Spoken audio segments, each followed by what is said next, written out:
लेकिन रिसेंटली आई रिपोर्ट की माने तो 2030 तक भारत वर्ल्ड की थर्ड लार्जेस्ट इकोनॉमी बन जाएगा।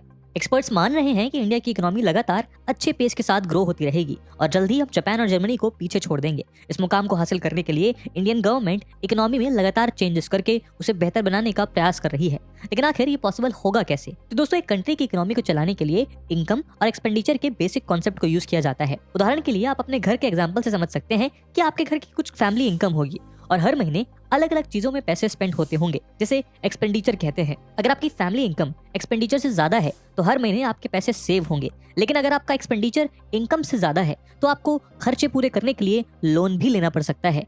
भारत की इकोनॉमी भी कुछ इसी तरह से फंक्शन करती है। इसी इनकम और एक्सपेंडिचर की प्लानिंग करते हुए गवर्नमेंट हर साल बजट प्रेजेंट करती है, जो इंडियन गवर्नमेंट की साल भर की इकोनॉमिक प्लानिंग शो करता है। पर सवाल ये उठता है कि हमारे घर में इनकम के लिए तो मेंबर जॉब करते हैं या बिजनेस करते हैं, लेकिन आखिर इंडियन गवर्नमेंट पैसे अर्न कहां से करती है और इंडियन गवर्नमेंट का एक्सपेंडिचर किस सेक्टर में होता है? आज के इस वीडियो में हम आपको इंडियन इकोनॉमी के इस पहलू से रूबरू करवाएंगे और जानेंगे कि इंडियन गवर्नमेंट पैसे किस तरह से अर्न करती है और ये पैसे स्पेंड कहां होते हैं। साथ ही हम एक नजर इस पे भी डालेंगे कि इंडियन गवर्नमेंट हर साल भारत को चलाने के लिए बजट कैसे बनाती है। तो आगे बढ़ने से पहले मैं आपको बता दूं कि इस वीडियो की इंपॉर्टेंस क्लास 12 स्टूडेंट्स और सीयूईटी एस्पिरेंट्स के लिए काफी ज्यादा है, तो इस वीडियो को उन तक पहुंचाना मत भूलिएगा। हम अपना डिस्कशन शुरू करते हैं बिना किसी देरी के। दोस्तों, जिस तरह से एक आम आदमी को ग्रोसरी और रेंट जैसे डेली एक्सपेंसेस को पे करने के लिए कंसिस्टेंट सोर्स ऑफ इनकम की जरूरत होती है, उसी तरह गवर्नमेंट को भी अपनी रिस्पॉन्सिबिलिटी और ऑब्लिगेशंस फुलफिल करने के लिए फंड्स की जरूरत होती है। यहाँ पर रिस्पॉन्सिबिलिटीज का मतलब है infrastructure development, public services, law enforcement और सोशल वेलफेयर प्रोग्राम्स। तो सवाल ये आता है कि आखिर गवर्नमेंट अपनी रिस्पॉन्सिबिलिटीज को फंड कैसे करती है, यानी गवर्नमेंट के रेवेन्यू के सोर्सेस क्या हैं। इसको और आसानी से समझने के लिए एक उदाहरण से हम ऐसा मान लेते हैं कि गवर्नमेंट की टोटल इनकम 100 रुपीज है। अब इसी 100 रुपीज के शेयर के हिसाब से हम समझेंगे कि गवर्नमेंट किस सेक्टर से कितने पैसे अर्न करती है। दोस्तों, इंडियन गवर्नमेंट का रेवेन्यू का सबसे मेजर सोर्स है टैक्स। इंडियन गवर्नमेंट सेंट्रल और स्टेट लेवल पर income tax, corporate tax, goods and service tax यानी जीएसटी, कस्टम ड्यूटी और एक्साइज ड्यूटी को कलेक्ट करती है। इनकम टैक्स वो टैक्स है जो इंडिविजुअल या बिजनेस की एनुअल इनकम पर लगाया जाता है। इंडिया में इनकम टैक्स रेट प्रोग्रेसिव है, जिसका मतलब है हायर इनकम वाले इंडिविजुअल्स हायर टैक्सेस पे करते हैं। गवर्नमेंट जो 100 रुपए अर्न करती है उसमें से लगभग 15 रुपए इनकम टैक्स से आते हैं। फाइनेंशियल ईयर 2022-23 तक 2.5 लाख रुपीस तक की इनकम पर कोई भी टैक्स नहीं लगता था। वहीं 2.5 लाख से 5 लाख की इनकम पे 5%, 5 लाख से 7.5 लाख पे 10%, 7.5 लाख से 10 लाख पर 15%, 10 लाख से 12.5 लाख पर 20%, 12.5 लाख से 15 लाख पर 25% और अबव 15 लाख पर 30% टैक्स लगता था। इन टैक्स स्लैब्स के साथ गवर्नमेंट डेटा के हिसाब से फाइनेंशियल ईयर 2022-23 में गवर्नमेंट को इनकम टैक्स से 9,60,764 करोड़ रुपीस की अर्निंग हुई। इसके पिछले फाइनेंशियल ईयर में यह अर्निंग 7,73,389 करोड़ रुपीस थी, यानी 24.23% की ग्रोथ इनकम टैक्स कलेक्शन में रजिस्टर की गई। फाइनेंशियल ईयर 2023-24 के लिए इनकम टैक्स स्लैब चेंज किया गया है और अब 3 लाख रुपए तक की इनकम पर कोई भी टैक्स नहीं लगेगा। वहीं 3 लाख से 6 लाख की इनकम पे 5%, 6 लाख से 9 लाख पे 10%, 9 लाख से 12 लाख पर 15%, 12 लाख से 15 लाख पर 20% और अबव 15 लाख पर 30% टैक्स लगेगा। टैक्स स्लैब में चेंज से गवर्नमेंट के इनकम टैक्स से होने वाली अर्निंग भी फ्लक्चुएट करेगी। दोस्तों, नेक्स्ट टैक्स है कॉर्पोरेट टैक्स, जिसे कॉर्पोरेशन टैक्स या कंपनी टैक्स भी कहा जाता है। ये वो टैक्स है जो कॉर्पोरेशंस की इनकम और प्रॉफिट पर लगाया जाता है। उसमें से 15 रुपए कॉर्पोरेट टैक्स से आते हैं। फाइनेंशियल ईयर 2022-23 में गवर्नमेंट का gross corporate tax collection 10,04,118 crore rupees था। इसके लास्ट फाइनेंशियल ईयर में ये कलेक्शन 8,58,849 करोड़ रुपीस था, यानी एक साल में कॉर्पोरेट टैक्स कलेक्शन 16.91% से इंक्रीज हुआ है। फिर आता है दोस्तों गुड्स एंड सर्विसेज टैक्स या जीएसटी। जीएसटी मैन्युफैक्चरर से लेकर कंज्यूमर्स तक गुड्स एंड सर्विसेज की सप्लाई पर लगाया जाने वाला सिंगल टैक्स है। गवर्नमेंट जो 100 रुपए अर्न करती है उसमें से 17 रुपीस जीएसटी से आते हैं। पीआईबी यानी प्रेस इन्फॉर्मेशन ब्यूरो द्वारा रिलीज डेटा के अकॉर्डिंग अप्रैल 2023 से लेकर दिसंबर 2023 तक इंडियन गवर्नमेंट को जीएसटी से 14.97 लाख करोड़ रुपीस मिले हैं और जीएसटी कलेक्शन ने ईयर ऑन ईयर 12% की ग्रोथ रजिस्टर की है। वहीं दूसरी तरफ अप्रैल 2022 से लेकर दिसंबर 2022 में GST collection 13.4 lakh crore rupees था।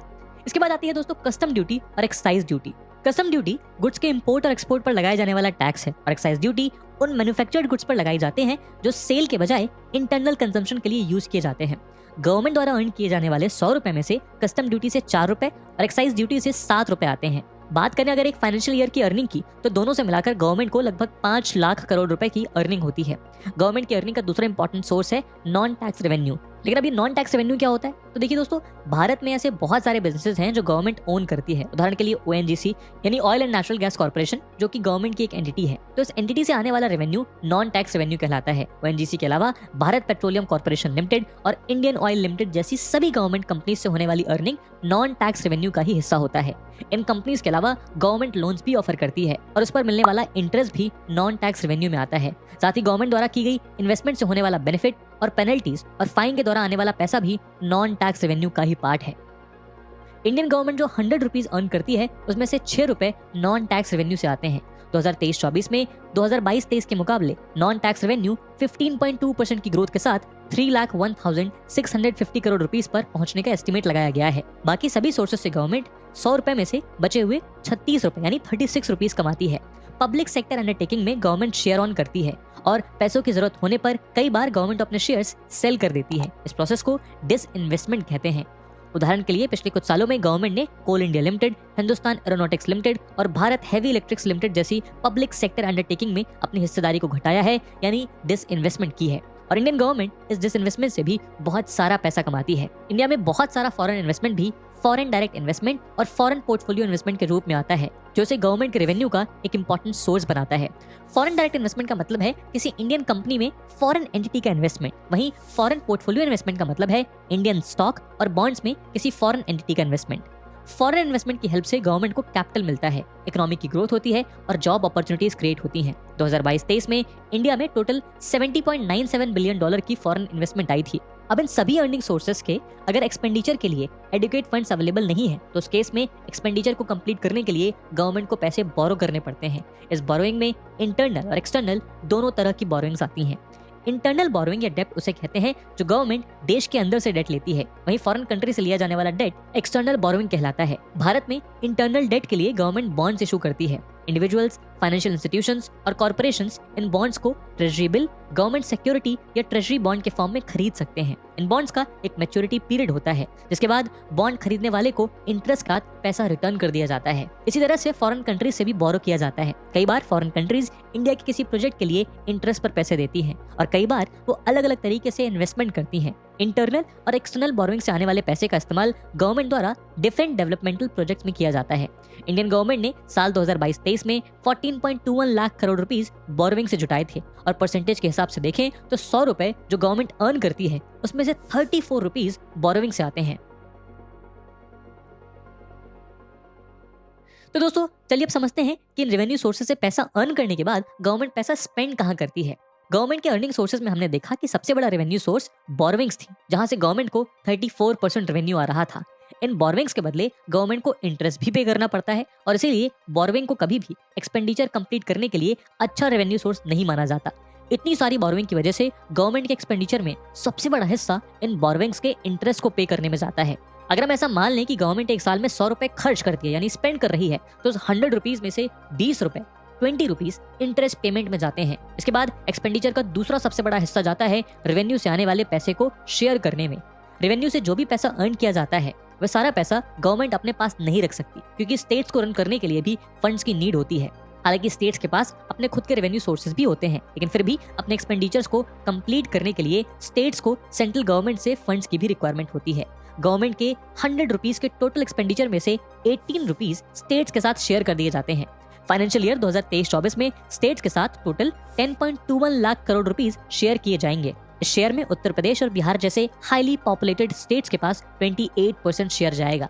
इसके बाद बारी आती है गवर्नमेंट स्कीम्स की, जो दो टाइप की होती हैं, सेंट्रल सेक्टर स्कीम्स और centrally sponsored schemes. Central sector schemes ऐसी स्कीम्स को कहते हैं जिनको 100% सेंट्रल गवर्नमेंट द्वारा ही फंड किया जाता है। वहीं सेंट्रली स्पॉन्सर्ड स्कीम्स ऐसी स्कीम्स को कहते हैं जिनको सेंट्रल गवर्नमेंट द्वारा पार्शियली फंड किया जाता है।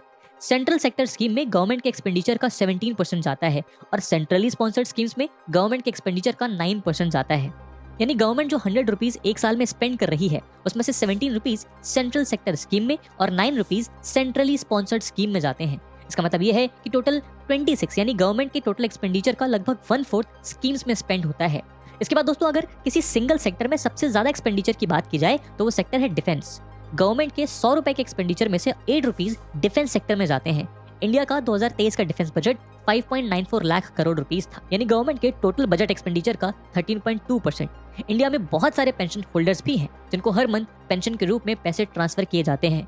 गवर्नमेंट के 100 रुपीस के एक्सपेंडिचर में से 4 रुपए पेंशन देने में जाते हैं। लोगों का जीवन आसान बनाने के लिए एलपीजी सिलेंडर, रेलवे और बिजनेस जैसे कई सेक्टर्स में सब्सिडीज भी दी जाती हैं। गवर्नमेंट के 100 रुपए में से 7 रुपए सब्सिडी ऑफर करने में स्पेंड हो जाते हैं। इसके अलावा फाइनेंस कमीशन और दूसरे ट्रांसफर्स में 9 रुपीज जाते हैं और 8 रुपीज दूसरे मिसलेनियस एक्सपेंडिचर में खर्च हो जाते हैं। तो दोस्तों, ये थी बात गवर्नमेंट के टोटल रेवेन्यू और एक्सपेंडिचर की। और साल भर के रेवेन्यू और एक्सपेंडिचर की प्लानिंग बेहद जरूरी होती है। इसके लिए लाया जाता है बजट। दोस्तों, इंडिया के बजट को कॉन्स्टिट्यूशन के आर्टिकल 112 में मेंशन किया गया है, लेकिन कॉन्स्टिट्यूशन में बजट शब्द का इस्तेमाल नहीं किया जाता, बल्कि इसकी जगह एनुअल फाइनेंशियल स्टेटमेंट लिखा जाता है। हर साल फरवरी में इंडिया के फाइनेंस मिनिस्टर द्वारा पार्लियामेंट में ये बजट प्रेजेंट किया जाता है और 1 अप्रैल यानी इंडिया के फाइनेंशियल ईयर के शुरू होने से पहले इस बजट को पार्लियामेंट में पास करना पड़ता है। इस बजट को प्रिपेयर करने में फाइनेंस मिनिस्टर के साथ बहुत सारे एडवाइजर्स और ब्यूरोक्रेट्स अपना कंट्रीब्यूशन देते हैं। बजट की प्रिपरेशन से पहले फाइनेंस मिनिस्टर इंडस्ट्रियलिस्ट और इकोनॉमिस्ट से उनके सजेशंस मांगते हैं। इसके अलावा बहुत सारे अकाउंटिंग और फाइनेंस रिलेटेड ऑर्गेनाइजेशंस भी अपने ओपिनियन और सजेशन भेजते हैं। बात करें अगर बजट मेकिंग प्रोसेस की, तो उसकी शुरुआत फाइनेंशियल ईयर के 3rd क्वार्टर में ही हो जाती है और इसकी टोटल 4 स्टेजेस होती हैं। पहली स्टेज में एक्सपेंडिचर और रेवेन्यू का एस्टिमेट लगाया जाता है। जब एक्सपेंडिचर और रेवेन्यू का एस्टिमेट हो जाता है तो उसे मैच किया जाता है ताकि पता चले कि कंट्री का रेवेन्यू ज्यादा है या एक्सपेंडिचर। ज्यादातर मामलों में एक्सपेंडिचर ज्यादा होता है और ऐसे में रेवेन्यू से मिलने वाला पैसा एक्सपेंडिचर को कंप्लीट नहीं कर पाता। रेवेन्यू और एक्सपेंडिचर के बीच पैसे का जो डिफरेंस है उसे डेफिसिट कहते हैं। उसके बाद चीफ इकोनॉमिक एडवाइजर के साथ गवर्नमेंट कंसल्ट करके डिसाइड करती है कि इस डेफिसिट को कंप्लीट करने के लिए बोरोविंग कैसे करनी है। इसमें इंटरनल बोरोविंग भी आती है और एक्सटर्नल बोरोविंग भी। ये सब कुछ डिसाइड होने के बाद अगर फिर भी कोई शॉर्टफॉल बचता है तो उसे टैक्स रेट में रिवीजन करके फिल किया जा सकता है। टैक्स रेट का रिवीजन भी तभी किया जाता है जब वो फिजिबल हो। ये सारा डेटा बजट में डॉक्यूमेंट किया जाता है और फिर इसे प्रेजेंट किया जाता है। सेंट्रल गवर्नमेंट के अलावा हर स्टेट गवर्नमेंट का भी अपना खुद का बजट होता है जो स्टेट के फाइनेंस मिनिस्टर और एप्रोप्रिएट ऑफिशियल द्वारा बनाया जाता है। हालांकि सेंट्रल गवर्नमेंट अपने रेवेन्यू में से स्टेट को भी एक बहुत बड़ा शेयर देती है और साथ ही जरूरत पड़ने पर ग्रांट्स भी देती है। दोस्तों, अगर रिसेंट इकोनॉमिक रिपोर्ट्स और प्रेडिक्शंस की माने तो ये कहना गलत नहीं होगा कि इंडियन इकोनॉमी अपनी गोल्डन एज को विटनेस करने जा रहा है। ऐसे में आने वाले कुछ साल इंडियन इकोनॉमी के लिए बेहद क्रूशियल होने वाले हैं, जहां हम लोग इकोनॉमी में सबसे बड़ी ग्रोथ को रजिस्टर कर सकते हैं। लेकिन इसके लिए ये बेहद जरूरी होगा कि इंडियन गवर्नमेंट अपने इनकम और एक्सपेंडिचर में एक बेहतर बैलेंस को मेंटेन करे। ऐसा बैलेंस जहां पर रेवेन्यू सोर्सेज में से पब्लिक डेट को रिड्यूस किया जा सके और बाकी रेवेन्यू सोर्सेज को इंक्रीज किया जा सके। पब्लिक डेट को रिड्यूस करने का फायदा हमें एक्सपेंडिचर को रिड्यूस करने में भी मिलेगा, क्योंकि एक्सपेंडिचर का एक काफी बड़ा हिस्सा डेट के इंटरेस्ट को पे करने में जाता है।